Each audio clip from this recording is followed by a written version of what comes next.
No one quite remembered when she first appeared. Some claimed she'd arrived long before they were born. Others said she came on the tail of a storm that had cracked the spine of the valley. One bitter winter night, she was simply there, as though the land had breathed her into being, like the trees, or the old stone well, or the rusted gate that creaked even when the wind was still. Her presence was quiet, almost too quiet to notice if you weren't looking. But once you did see her, once your eyes landed on that worn old cottage in the corner of the ranch where the forest grew thickest, you could never unsee her again. The ranchers called her the widow, not because they knew her story. They didn't, not truly, but because her face wore the grief of someone who had buried a love too deep to forget. She was small in stature, no taller than the top rail of a split-wood fence. Her back was slightly bent from time, her steps deliberate, like someone who measured the ground before trusting it. Always in earth-toned shawls, her silver hair was twisted into a tight bun that no one ever saw undone. Some of the older ranch hands said her hair had once been the color of firelight, and that she'd once laughed loudly, long before time and tragedy pressed silence into her bones. Her cottage was a story in itself. Nestled beneath a massive cottonwood tree with a trunk thick enough to hide a man, the house was more moss than wood, more shadow than shape. Vines crawled up its walls like ancient veins, and the windows, always half covered with yellowing curtains, flickered with warm light in the evenings, the only sign that anyone still lived there. Most days, smoke curled lazily from the chimney, trailing into the sky like the last sigh of some forgotten song. No one dared knock, no one even got close. Except maybe the birds, who seemed to trust her more than people ever did. When the ranch was busy with life, with cattle being driven in, machinery roaring, and workers shouting instructions, the widow's cottage felt like a separate world, quieter, slower, older. She didn't come to the main house for food. She didn't ride into town for supplies. Somehow, everything she needed came to her, either through deliveries arranged long ago, or through the land itself. She grew herbs in a careful garden, mended her clothes by hand, and occasionally left small bundles wrapped in linen at the doorstep of sick ranchers. Whatever was in those bundles always seemed to help, even if no one ever saw her deliver them. But despite her quiet kindness, the people feared her, not because she had done anything wrong. She hadn't, but because she made them feel things they didn't want to face. Loneliness, loss, age, silence. She reminded them that there were things in life that could not be fixed by hard work or strong hands. She reminded them that grief was not a weakness, but a companion, one that never really left. And in a place like Grayson Ranch, where people prided themselves on grit and strength and endurance, such reminders were uncomfortable. There were rumors, of course. Every place that holds mystery births stories to explain it. One tale said she was the widow of a prospector who had found gold deep in the hills and was murdered for it. His body never found, his gold never recovered. Another claimed she had once been a healer in town, before a child died under her care, and the townsfolk ran her out with pitchforks and fire. Yet another said she was never married at all, but a witch who spoke with crows and could whisper to the roots of trees. None of these stories were confirmed. The widow never bothered correcting them. She didn't speak unless she had to, and when she did, it was in short, precise phrases that made people feel like they were being measured from the inside out. The children of the ranch made dares around her. They'd challenge one another too. Run up to her gate at dusk, touch it, and run back without being cursed. No one ever stayed long enough to knock, but occasionally, when they were especially brave or foolish, one of them would shout at her window, testing fate. And sometimes, on very rare occasions, they would catch a glimpse of her face, pale, still, and unreadable. It was always enough to send them running, hearts pounding, never looking back. There were a few who tried to reach her. Once, a young rancher named Elias, newly hired and too green to know better, left a basket of peaches on her porch with a note that simply read, "For you." He waited by the trail the next morning, curious if it had been received. When he returned, the basket was gone, but in its place was a small hand-stitched pouch of dried herbs, tied with twine. No note, just the gift. He never spoke to her, but he kept the pouch with him always, and swore, years later, that it cured a wound that should have festered. No one believed him, but no one doubted the story either. Then there was Jacob Grayson, the man who built the ranch with his bare hands. He respected her deeply. No one knew why. Some thought she had saved his life once. Others said she had known his wife before. They were married. Whatever the reason, Jacob made it clear that she was to be left alone. No questions, no trouble. And, as long as he lived, everyone obeyed. He made sure she received what she needed. If fences near her home broke, he sent someone to fix them. If snow piled high in the winter, someone was always sent to shovel her path. He protected her, and she protected his silence. But time has no loyalty. When Jacob died, the ranch passed to a distant cousin named Henry, a man who wore city suits and thought profit was more important than people. He arrived with blueprints, contracts, and a vision. He saw the land not as a home, but as a resource to be maximized. He noticed the small cottage tucked in the woods and frowned. "What's that doing there?" he asked the foreman. When told about the widow, Henry scoffed. "She doesn't work here. She doesn't pay rent. Then she doesn't stay." The letter came the next morning, folded neatly, signed in ink that smelled of formality and disregard. A simple eviction notice. No thanks, no apology. Just a line that read, "You have 30 days to vacate the premises." When the widow read it, her face didn't change. She read it once, slowly, then folded it, then placed it beneath a stone on her windowsill. For 3 days, she did nothing out of the ordinary. Fed the birds, walked her garden, lit her lantern at sunset. But on the 4th day, she opened a small, locked box. Hidden beneath a loose floorboard, inside was a leather pouch, aged worn, and tied with a knot that had not been undone in decades. She held it in her lap for a long time, eyes closed, breathing slow and shallow. Then she nodded to herself, as if answering a question only. She could hear. She began to pack the next morning. Not much, just what could fit in an old canvas bag. A shawl, a journal, a hand-carved spoon, and the leather pouch, now wrapped in linen. She looked around her cottage one last time, and if there were any tears in her eyes, no one saw them. When she left, no one noticed.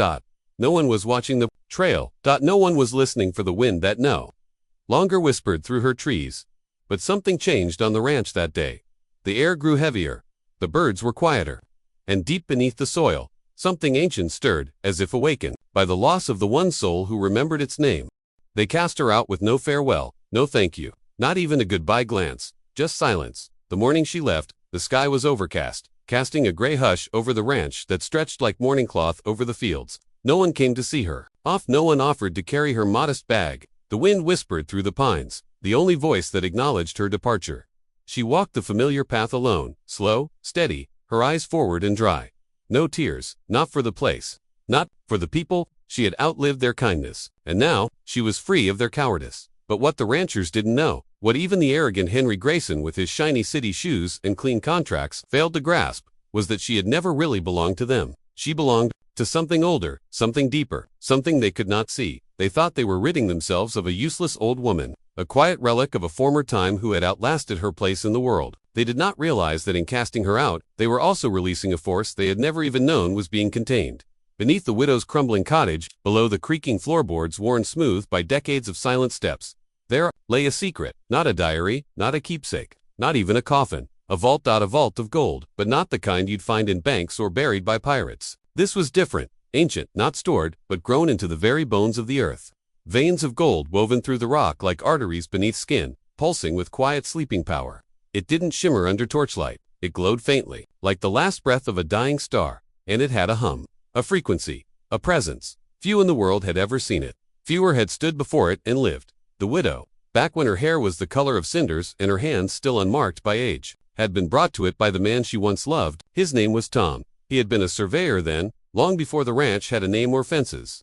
One summer, during the worst drought in a generation, Tom followed a dry creek bed that had cracked open, revealing a cavern where water had once flowed freely. There, in the echoing quiet of that hollow earth, he found it, the glint of something impossible, not just gold, something older, something alive.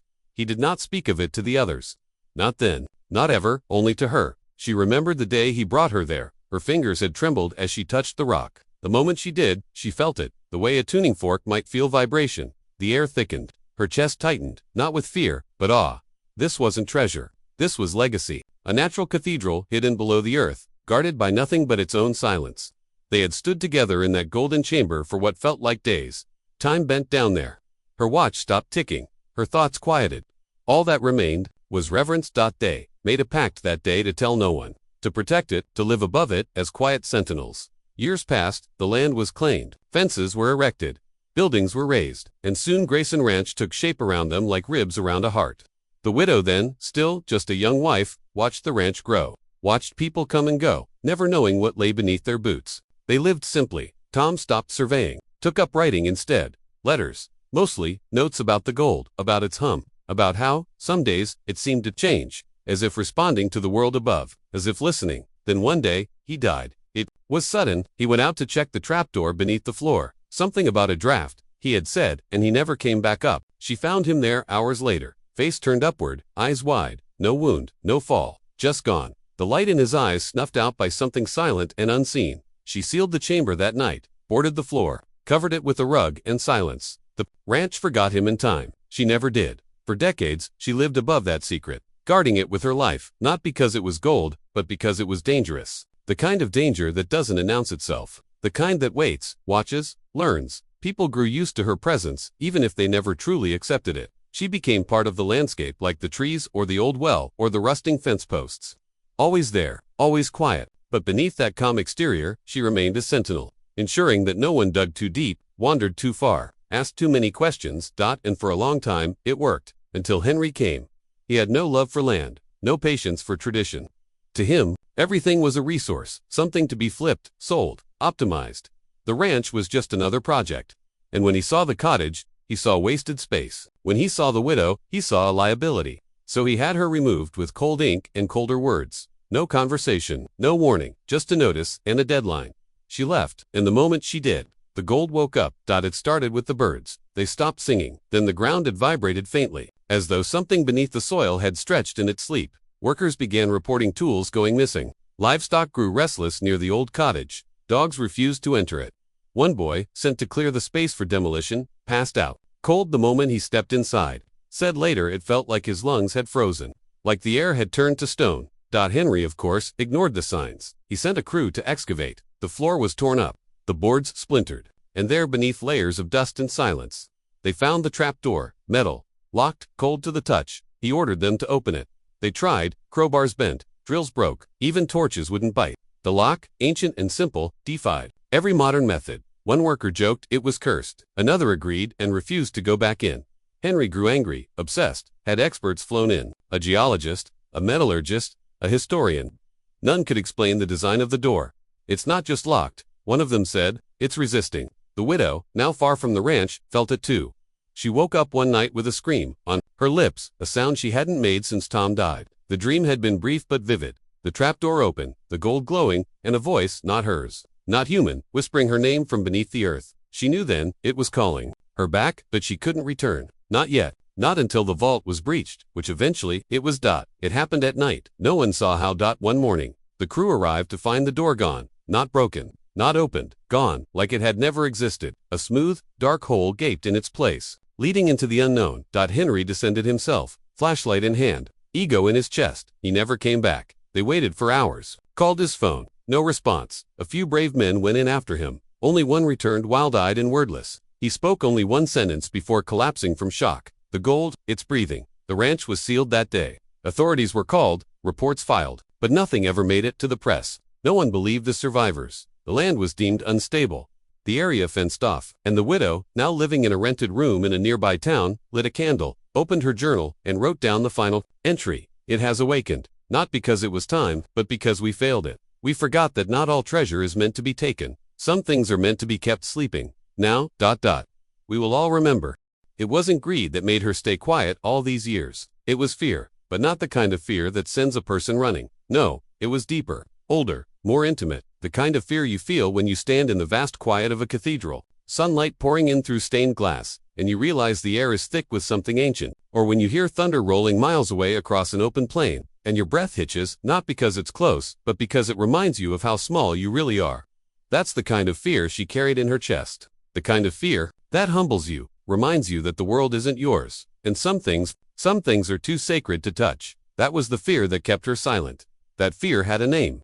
It was the gold beneath the cottage. Not just any gold, not the kind that glittered in vaults or weighed heavy in the greedy palms of men.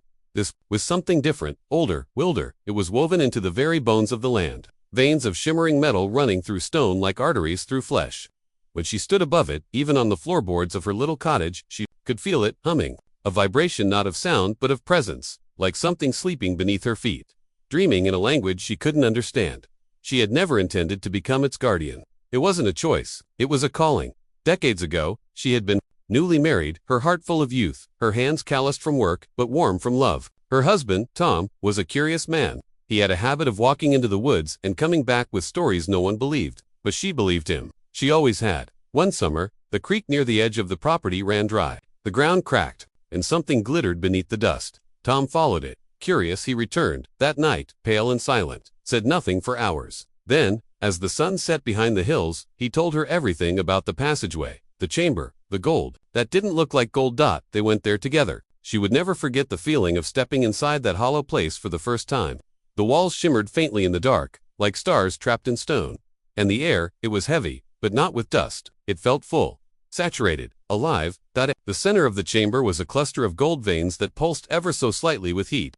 She'd reached out to touch it, and in that instant, her mind went completely still. Not blank, but quiet, as if something vast had turned its eyes on her. She remembered withdrawing her hand quickly and stumbling backward.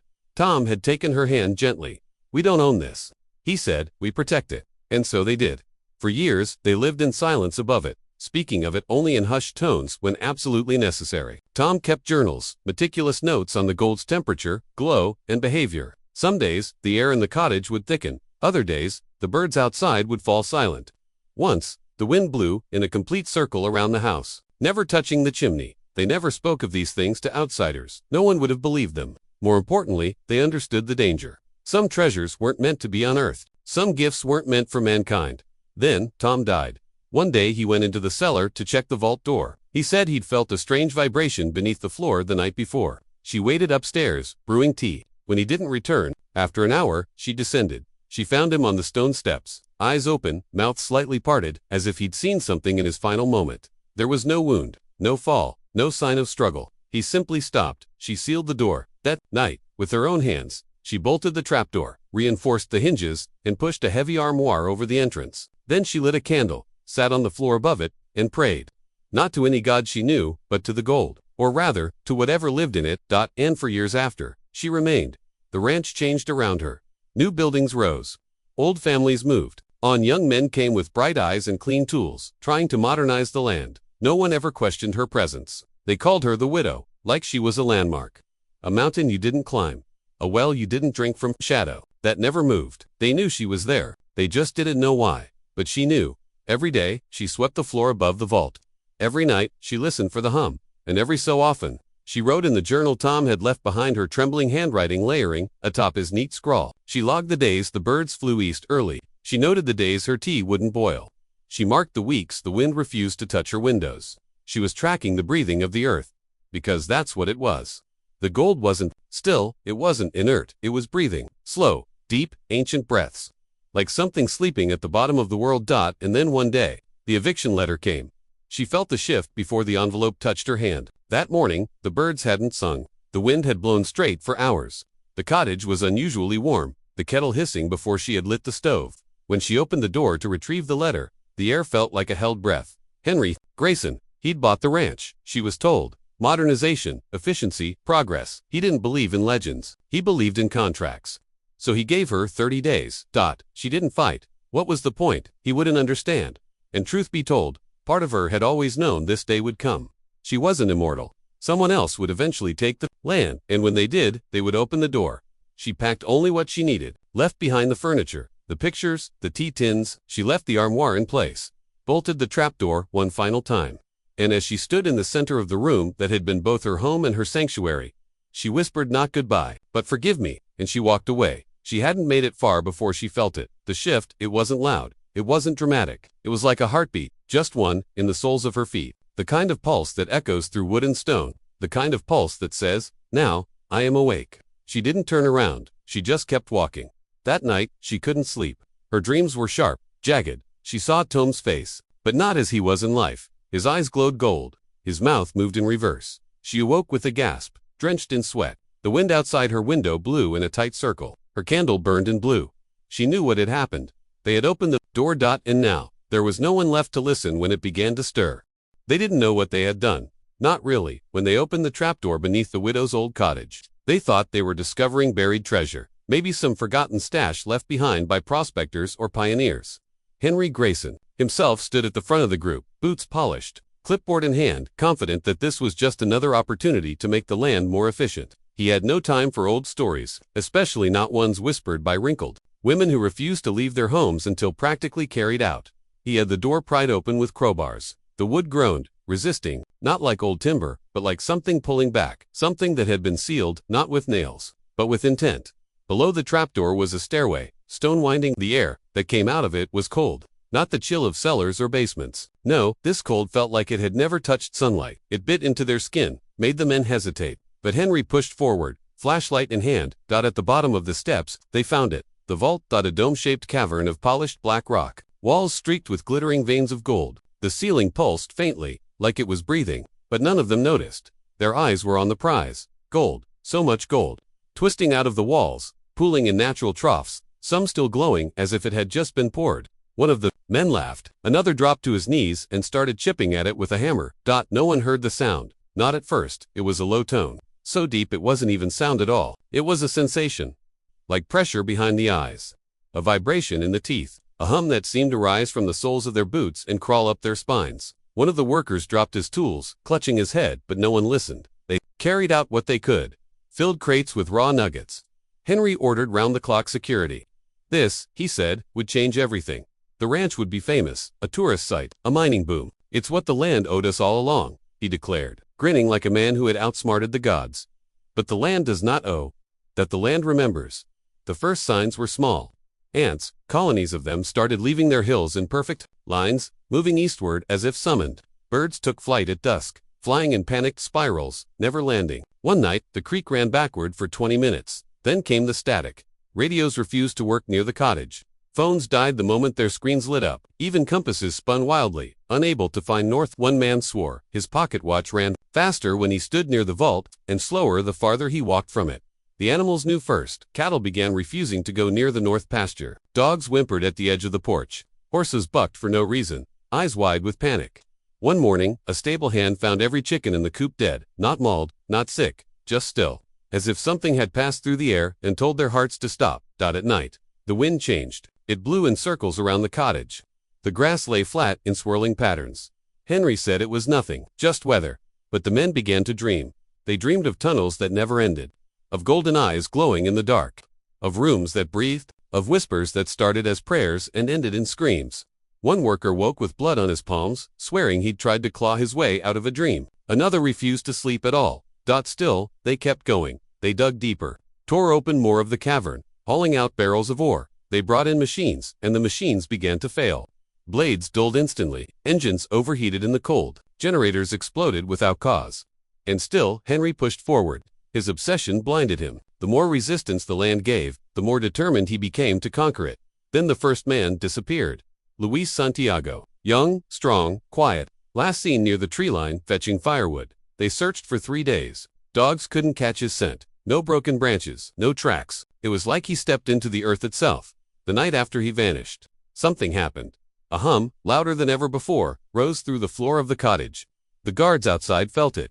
They said it knocked over their coffee mugs. Said it made their hearts skip. Said the ground moved, not like an earthquake, but like something underneath was shifting. Then came the fog. It rolled in from nowhere, thick, blue-gray, and heavy with the smell of copper. It clung to the ground like smoke. When it touched your skin, it left a sting. When it touched your mind, it left something worse. They started seeing things. One guard swore he saw Luis, standing at the edge of the woods, face blank, eyes glowing, faintly gold. Another said he saw a woman in black, walking through the fog barefoot, singing an old lullaby. They started refusing night shifts. One man quit entirely, raving about voices in the creek and shadows that watched from beneath. Henry laughed it all off. Mass hysteria, he said. Old woman's curses. But his own hands had begun to shake. At night, he couldn't sleep. The dreams had come for him too, and worse. He began to hear the hum, even when awake, in the shower. In his office, in the silence between words, it pulsed behind his eardrums, rising and falling like breath. He started muttering to himself, staring at the gold like it owed him answers. By the 3rd week, the plants began to die. Not just wilt, blacken, decay. Even the trees near the cottage began to rot from the inside out. The bark turned brittle. The leaves curled into themselves, like they were afraid. The air thickened with a scent that was not smoke, nor rot, but something metallic and ancient. Something was waking. The widow, far from the ranch, knew it. She had been feeling it in her bones. The tug, the echo. She dreamed of the vault she had sealed, now broken open. She saw Tom, standing beside it, not angry, not sad, but afraid. He whispered one word to her in that dream. Return, but she could not. The ranch no longer belonged to her. The land had made its decision. She had warned them, and they had laughed. Now they would face the thing they had stirred.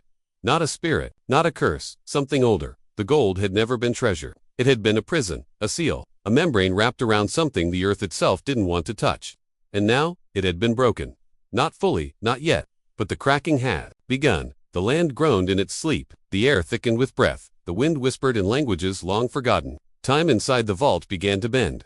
Men swore the clock spun backward when they stepped inside. Others said they felt days pass in minutes or minutes stretch like hours. They had torn open a door, and something was standing on the other side, watching.